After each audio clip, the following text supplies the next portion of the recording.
السلام علیکم ورحمۃ اللہ وبرکاتہ۔ جب پڑا وقت گلستان پہ تو خو ہم نے دیا، جب پڑا وقت گلستان پہ تو خو ہم نے دیا، جب بہار آئی تو کہتے ہیں تیرا کام نہیں۔ اسٹیج پر رونق افروز موقر علماء کرام، اساتذہ اعظام، مہمانان کرام اور معہد الدراسات العلیاء کے نوجوان اور نونہال ساتھیوں، آج ہمارے لیے اور پورے ہندوستانیوں کے لیے انتہائی خوشی اور مسرت کا دن ہے، کیونکہ آج ہی کے دن یعنی 15 اگست 1947 کو ہمارا یہ پیارا وطن انگریزوں کی غلامی سے آزاد ہوا تھا۔ اس آزادی کی خوشی آج پورا ہندوستان منا رہا ہے۔ اپنی آزادی کی تاریخ کو لوگوں کے سامنے بیان کرنے کے لیے، اپنی قربانیوں کو یاد کرنے کے لیے مختلف مقامات پر جلسے کیے جاتے ہیں، جن جلسوں کے اندر ہماری قربانیوں کو دہرایا جاتا ہے۔ میرے دوستو، میں آپ کو بتلاتا چلوں، ان جلسوں کے اندر قربانیوں کو یاد کرنے کا اہم مقصد یہ ہے کہ بعد میں آنے والی نسل کو پتہ چلے کہ ہمارے آباء و اجداد نے ہندوستان کے لیے کیا قربانیاں دی ہیں۔ دوسرا اہم مقصد میں آپ کو بتلاتا چلوں کہ بعض فرقہ پرست جو یہ سمجھتے ہیں کہ ہندوستان کے اندر سے مسلمانوں کو چلے جانا چاہیے، ہندوستان کے اندر سے اسلام کا خاتمہ ہو جانا چاہیے، ہم ان کو ان جلسوں کے ذریعے پیغام دینا چاہتے ہیں کہ تم یہ خواب دیکھنا چھوڑ دو، کیونکہ اگر ہندوستان کے اندر سے مسلمان چلا جائے گا تو یہ ملک بے نور ہو کر یہ رہ جائے گا۔ زمین پکار پکار کر، زمین سسک سسک کر تم سے کہے گی کہ کہاں چلے گئے وہ مسلمان جنہوں نے اپنے لہو سے مجھے سینچا تھا۔ یہ آسمان پکار پکار کر تم سے کہے گا کہ کہاں چلے گئے وہ مسلمان جن کے قربانیوں کے ہزاروں نظارے میں نے دیکھے تھے۔ میرے دوستو، آپ کو بتلاتا چلوں کہ جنگ آزادی کی تاریخ کو بیان کرنے میں لوگ مسٹیک کر جاتے ہیں، غلطی کر جاتے ہیں اور یہ بیان کرتے ہیں کہ ہماری جو لڑائی انگریزوں سے شروع ہوئی تھی وہ سن 1857 سے ہوئی تھی۔ میرے دوستو، یہ تاریخ صحیح نہیں، بلکہ صحیح اور اصل تاریخ یہ ہے کہ ہماری انگریزوں سے جو لڑائی شروع ہوئی تھی وہ سن 1857 سے نہیں، بلکہ سن 1750 سے ہی شروع ہو گئی تھی۔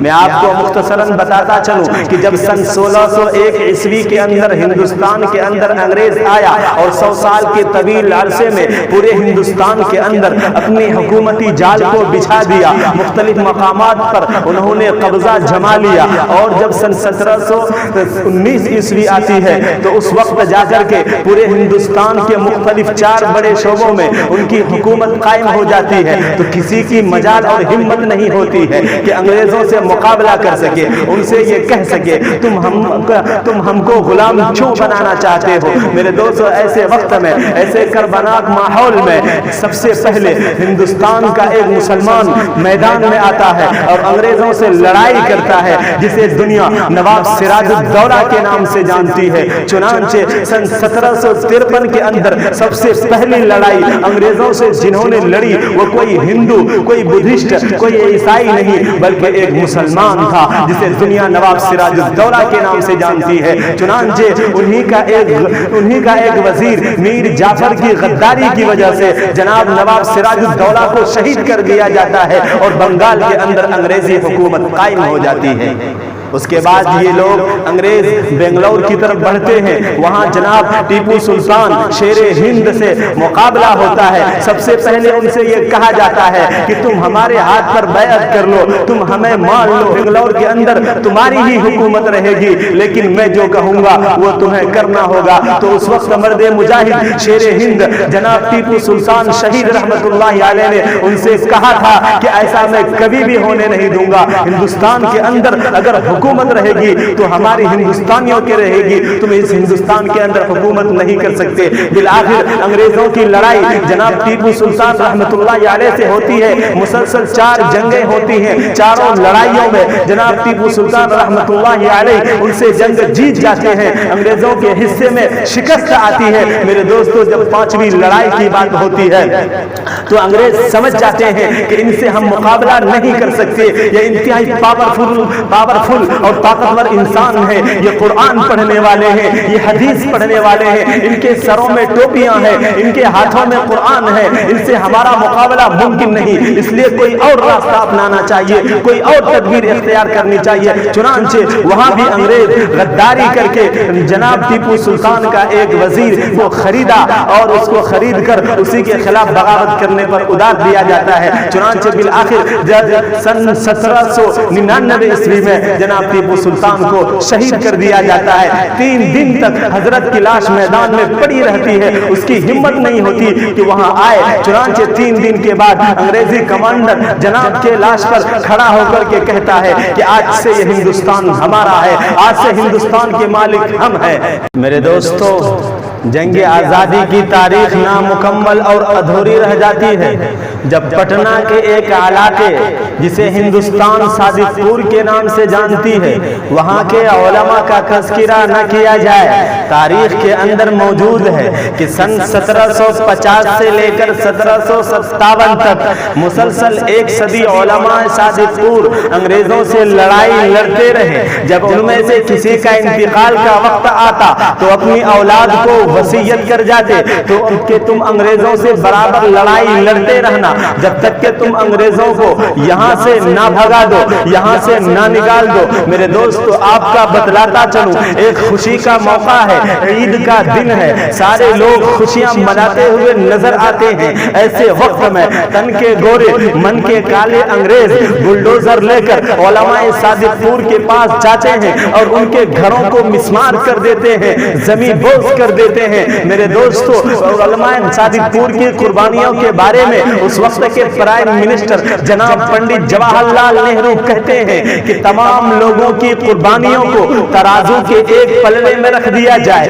چاہے وہ مسلمان ہو، چاہے وہ ہندو ہو، چاہے وہ کرسچن ہو، چاہے وہ بدھسٹ ہو، چاہے وہ عیسائی ہو یا اس کا تعلق کسی بھی دھرم سے ہو، ان لوگوں کی قربانیوں کو ترازو کے ایک پلڑے میں رکھ دیا جائے اور دوسرے پلڑے میں صرف اور صرف علماء صادق پور کی قربانیوں کو رکھا جائے تو علماء صادق پور کی قربانی والا پلڑا جھک جائے گا۔ میرے دوستو، اس کے بعد یہ انگریز دہلی کی طرف بڑھتے ہیں، وہاں جا کر کے اپنی حکومتی سکہ کو جماتے ہیں، اپنی حکومت کو مضبوط کرنے کی کوشش کرتے ہیں۔ اس وقت بھی کوئی ہندو اور کوئی مذہب والا آگے نہیں بڑھتا ہے۔ سب سے پہلے مرد مجاہد جناب شاہ ولی اللہ محدث دہلوی علیہ الرحمہ ذہنی طور پر تیاریاں شروع کر دیتے ہیں، لڑائی لڑنی شروع کر دیتے ہیں، لیکن اللہ تبارک و تعالی حضرت کو اپنے پاس بلا لیتے ہیں تو ساری ذمہ داری اپنے فرزند ارجمند کے حوالے کر جاتے ہیں۔ چنانچہ سن 1803 کے اندر شاہ عبدالعزیز محدث دہلوی علیہ الرحمہ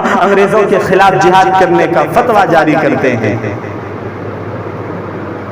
میرے دوستو، اور آج ہم سے کہا جاتا ہے کہ ہندوستان کو آزاد کرنے کے لیے تمہاری کوئی بھی قربانیاں نہیں، تم ہندوستان کے غدار ہو، تم وفادار نہیں ہو، تم دیش دروہی ہو، تم دیش کے اندر غداری اور دہشت گردی کو عام کرنے والے ہو، تم نے کوئی بھی قربانیاں نہیں دی ہے۔ میں ان سے کہنا چاہتا ہوں کہ اگر تمہیں یقین نہ ہو تو جاؤ میسور کی دھرتی، بالا کوٹ کی پہاڑی، شاملی کے میدان، پٹنہ اور بکسر کی سرزمین سے جا کر پوچھو کہ ہم نے آزادی وطن کی خاطر کیا کچھ نہیں کیا ہے۔ ارے اس کے لیے تو اپنی جانوں کو بھی نظر کر دیا۔ کہیں سید احمد شہید بریلوی طوفان کی طرح امڑتے کسی محاذ پر شاہ اسماعیل شہید رعد کی طرح کڑکتے اور گرجتے دکھائی دیں گے۔ کہیں ارادت مندان باصفا حضرت نانوتوی اور گنگوہی علیہ الرحمہ کی جنگی سرکردگی ملے گی تو کہیں شیخ الہند اور شیخ الاسلام کی حکمت عملی کا کرشمہ ہوگا۔ میرے دوستو، تاریخ گواہ ہے کہ سن 1857 کی جنگ آزادی میں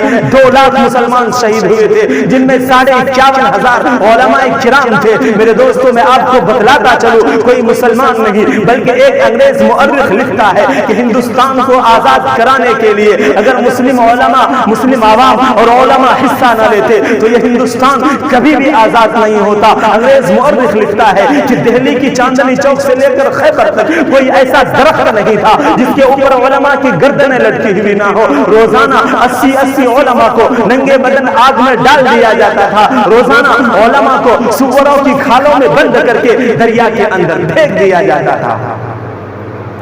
مختصر یہ کہ ہندوستان کو آزاد کرانے کے لیے اگر مسلم عوام اور علماء حصہ نہ لیتے تو یہ دوستو ہندوستان کبھی بھی آزاد نہ ہوتا۔ تم ان کی بے مثال اور لازوال قربانیوں کو کہاں تک فراموش کرے گے؟ ذرا یہ تو بتلاؤ کہ قطب مینار کے سنگریزوں میں کس کی قربانیاں ہیں؟ لال قلعے کی حسین دیواروں پر کس کی داستانیں ہیں؟ تاج محل کے گنبد بیضا میں کس کی ایثار پوشیدہ ہے؟ ہندوستان اور پاکستان کی جنگ کے وقت پاکستانی ٹینکوں کو تباہ کرنے والا وہ کون تھا؟ تاریخ جسے عبدالحمید کے نام سے جانتی ہے۔ مسلمانوں کی قربانیوں کو فراموش کرنے والوں، تم ہماری قربانیوں کو کہاں تک فراموش کرو گے؟ پورے ہندوستان کے اندر، پورے وطن کے اندر ہماری داستانیں بکھری پڑی ہیں۔ اٹھائے کچھ ورق لالا نے کچھ نرگس نے کچھ گل نے، اٹھائے کچھ ورق لالا نے کچھ نرگس نے کچھ گل نے، چمن میں ہر طرف بکھری پڑی ہے داستان میری۔ جب پڑا وقت گلستان پہ تو خو ہم نے دیا، جب پڑا وقت گلستان پہ تو خو ہم نے دیا، جب بہار آئی تو کہتے ہیں تیرا کام نہیں، وما علینا الا البلاغ۔